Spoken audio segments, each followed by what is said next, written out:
আসসালামু আলাইকুম। সবাই কেমন আছেন? আল্লাহর রহমতে সবাই নিশ্চয়ই অনেক ভালো আছেন। আজকে আমি দুপুরে রান্না করেছিলাম পালং শাকের চচ্চড়ি, ছোট মাছ দিয়ে আলু দিয়ে। পালং শাক খেতে কিন্তু খুব মজা লাগে, আমার খুব পছন্দের একটা খাবার।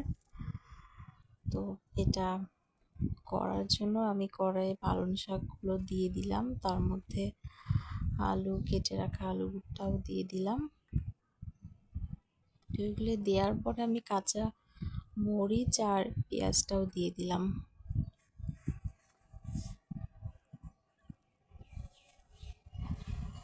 এরপরে ছোট মাছগুলো দিয়ে দিচ্ছি।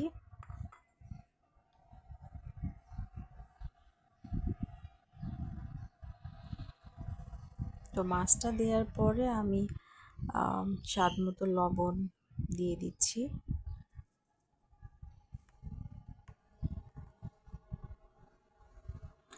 দিয়ে দিচ্ছি পরিমাণ মতো হলুদ।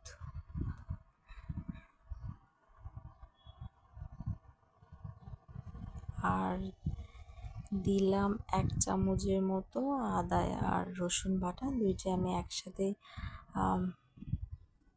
বেটে নিয়েছিলাম। তারপরে 1/2 চামচের মতো একটু জিরা বাটা দিয়েছি আর পরিমাণ মতো তেল দিয়ে এখন আমি হাত দিয়ে এটাকে সুন্দরভাবে একটু মাখিয়ে নিব।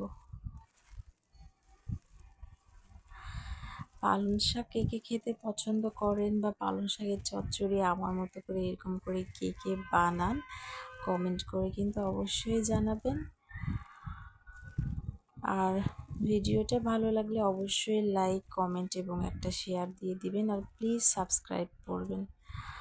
আপনারা যদি একটা লাইক এবং একটা সাবস্ক্রাইব করেন তাতে কিন্তু আমাদের অনেক ভালো লাগে এবং অনেক অনুপ্রেরণা তৈরি হয় নতুন কিছু করার জন্য।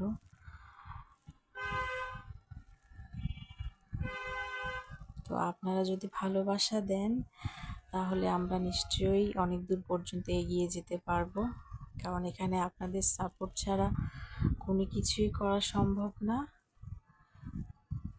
তো পালং শাকটাকে আমি সুন্দরভাবে হাত দিয়ে মাখিয়ে নিলাম। তো এটা নেওয়ার পরে আমি একটু পানি দিয়ে হাতটা আর কি ধুয়ে নিচ্ছি। বেশি পানি দিব না, যেহেতু পালং শাক এটা থেকে অনেকটা পানি বের হয়ে আসে।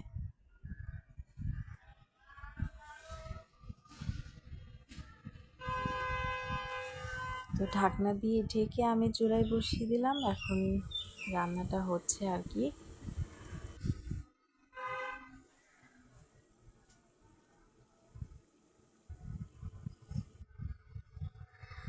তো একটু পরে আমি ঢাকনাটা তুলে নিয়ে একটু আর কি রান্নাটা একটু নেড়ে ছেড়ে দিব আর কি।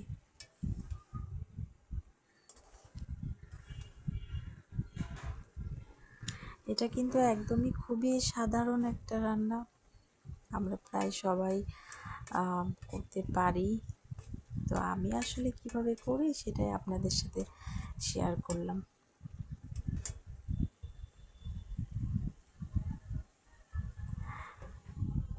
রান্নাটা প্রায় আমার হয়ে যাওয়ার মধ্যে। ভিডিওটা ভালো লাগলে অবশ্যই লাইক এবং সাবস্ক্রাইব করবেন।